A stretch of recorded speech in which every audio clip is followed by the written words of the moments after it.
अस्सलाम वालेकुम, कैसे हैं आप सब लोग। I hope you are all fine. मैं भी बिल्कुल ठीक हूँ अल्हम्दुलिल्लाह। और आज का व्लॉग हम स्टार्ट करेंगे बच्चों के रूम से। बच्चों के रूम की मैं कर रही थी क्लीनिंग। अरिया भी ने अपनी बेडशीट्स पे जो है वो काफ़ी ज़्यादा कलर पेंसिल यूज़ की हुई थी और वो बेडशीट भी वाइट थी। तो उस वजह से उनकी बेडशीट जो वो वैसे नॉर्मल भी हफ्ते में 2 दफ़ा तो वॉश होती है। तो मैंने सोचा कि मैं चेंज कर देती हूँ और मैं ईद पे नई बेडशीट लगा दूँगी। बट अनफॉर्चुनेटली मुझे पहले ही वॉश करनी पड़ी। तो फिर मैंने प्लान किया कि मैंने कहा मैं इनकी बेडशीट जो है वो चेंज कर देती हूँ। लेकिन फिर मैंने कहा ईद से पहले फिर इनकी 2 दफ़ा वॉश हो जाएगी तो फ़ायदा नहीं है। तो मैं सिर्फ इनाया के मैट्रेस पे बेडशीट लगा देती हूँ। इनके मैट्रेस को मैं सिर्फ फिटेड शीट से कवर कर देती हूँ और ईद वाले दिन उससे एक दिन पहले मैं इनकी न्यू बेडशीट लगा दूँगी।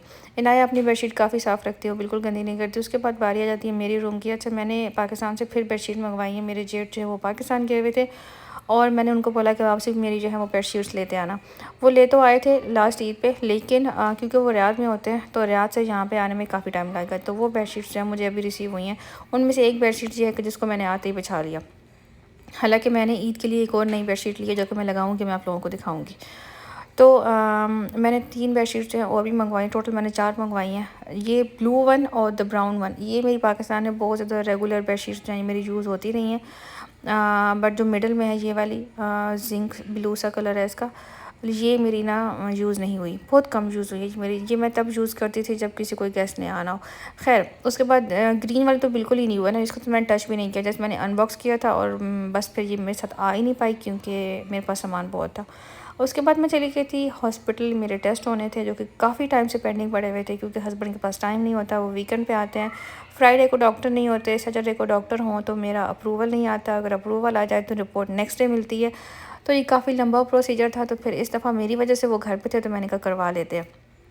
लेकिन ब्लड सैंपल तो उसने जो मेरा लिया लिया, लेकिन इस दफ़ा अजीब काम ये हुआ कि मेरा सारा बाजू स्वेल हो गया था। मेरी जगह इतनी सख्त हो गई थी सारी, ये जो रेड सर्कल बना हुआ है जहाँ पे मुझे सारी ख़ारिश हो रही थी और अजीब सा ना मतलब इरिटेशन मुझे हो रही थी। उसके बाद मैं चली गई थी ग्रॉसरी स्टोर क्योंकि मेरी रिपोर्ट जो है वो 5 आवर्स के बाद आएंगी। तो फिर मैंने सोचा कि टाइम वेस्ट नहीं करते, हम ग्रॉसरी स्टोर जाते हैं, हम ग्रॉसरी कर लेते हैं, उसको घर जाएंगे सेट करेंगे और कुछ खाना खाएंगे तो इतने में टाइम पूरा हो जाएगा। उसके बाद आ जाता है कि ये नेक्स्ट डे आज मेरी फ़र्स्ट प्रैक्टिकल क्लास थी ड्राइविंग की। एंड यहाँ पे मैंने कर ली थी स्किन केयर। उसके बाद मैंने हस्बैंड और बच्चों के लिए बना लिया था ब्रेकफास्ट। अपने लिए मुझे टाइम नहीं मिला तो मैंने बस बगाले से करसोन उठाया एंड मैंने वो खा लिया। एंड उसके बाद मैं चली गई थी स्कूल। स्कूल में क्लास मेरी पहला दिन था, काफ़ी अच्छी थी, इंस्ट्रक्टर मेरी काफ़ी अच्छी थी। उसके बाद मैं वापस आ गई थी घर। बच्चे जो हैं वो यहाँ पे शुक्र है खेल रहे थे।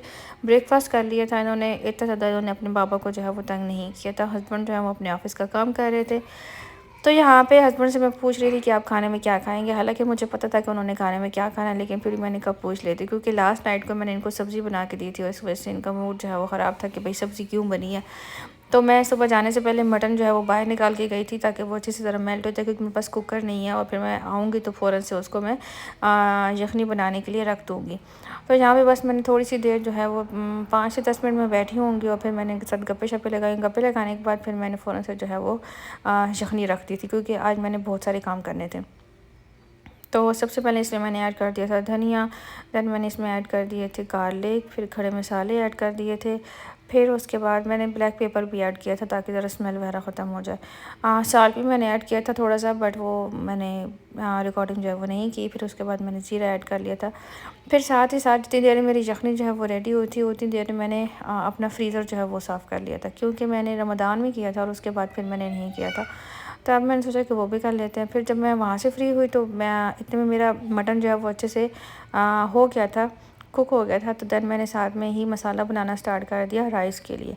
यहाँ पे प्याज जो है वो मेरे गोल्डन ब्राउन हो चुके थे, मुझे इससे ज़्यादा नहीं करने। उसके साथ फिर मैंने ऐड कर दिया था जिंजर गार्लिक और उसके बाद फिर मैंने टोमेटोज़ जो हैं वो ऐड कर दिए थे। जिंजर गार्लिक का मुझे रिकॉर्ड करना याद ही नहीं रहा क्योंकि जब बंदा एक साथ इतने सारे काम कर रहा हो तो फिर कुछ चीज़ें जो वो मिस हो ही जाती हैं। उसके बाद मैंने इसमें ऐड कर दिया था मटन और मटन को मैंने थोड़ी सी देर के लिए अच्छे से आप कह सकते हैं भून लिया है मैंने।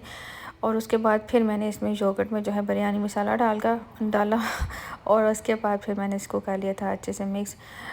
मटन जो है क्योंकि मेरा काफ़ी अच्छे से कुक हुआ था तो बस मैंने सिर्फ उसे थोड़ी सी देर भूना ही। अच्छा, इसमें मैंने आलू ऐड कर दिए थे ताकि मेरे बच्चे खा लें, वरना इसमें आलू ऐड करने की ज़रूरत नहीं है, मैंने तो अपने बच्चों की वजह से की है। अगर आप लोग नहीं डालना चाहते तो मत डालें। उसके बाद यहाँ पे बारी आ जाती है जी दम की। तो दम के लिए मैंने ऊपर गार्निशिंग की थी बेल पेपर्स की। मेरे हस्बैंड को बहुत पसंद है बेल पेपर्स, स्पेशली राइस में गार्निशिंग हुई भी हो ना तो उनको वो पसंद आते हैं। तो बस फिर मैंने यहाँ पे मेरे पास ग्रीन वाली भी कैप्सिकम थी बट मैंने वो ऐड नहीं की। मैंने कहा भाई बहुत ज़्यादा हो जाएगा, थोड़ी सी मैंने ग्रीन चिलीज़ ले ली और उसके बाद मैंने थोड़ा सा मिंट ले लिया था। अच्छा, ये वो वाली क्लिप है जो मैंने फ्रीज़र साफ़ करते हुए ली थे। फ्रीज़र जो है ना मैंने आई थिंक रमज़ान में ही किया था, लेकिन उसके बाद मैंने नहीं किया था और मैं ख़ुद को रोज़ बोल रही थी कि मैं आज करूँगी, आज करूँगी, आज करूँगी, और आज करते करते वो आज कभी भी ना आई। तो फिर मैंने सोचा कि नहीं, आज मैं लाजमी कर लूँगी। तो वैसे हमारा प्लान भी ये है कि हम लोग कुर्बानी जो है वो मे बी इस दफ़ा यहाँ पे करें, लेकिन अभी नॉट श्योर, अभी भी हम लोग कंफर्म नहीं है। तो मैंने सोचा अगर कुर्बानी हो गई तो ऑब्वियसली फिर भी मुझे कोई ना कोई मतलब गोश्त है ना रखना ही पड़ेगा ना अपने लिए। तो इससे बेहतर ये है कि मैं अपना जो है ना फ्रीज़र क्लीन कर लूँ, क्योंकि मैं जब मंथली ग्रॉसरी लेती हूँ तो उसमें चिकन भी आ जाता है, फिर बोनलेस चिकन हो गया, फिर बच्चों के भी कुछ बर्गर्स हो जाते हैं, या फिर इसको कह लें नगर्स कह लें, पॉपकॉर्न, कुछ भी कह लें, इस तरह की चीज़ें होती हैं। खैर, तो यहाँ पे मेरा व्लॉग हो चुका है ख़त्म। आई होप आपको मेरा व्लॉग पसंद आया होगा। अगर पसंद आया तो please subscribe to my channel, like my video, and don't forget to the press the bell icon. Thank you so much for watching. Take care, bye bye.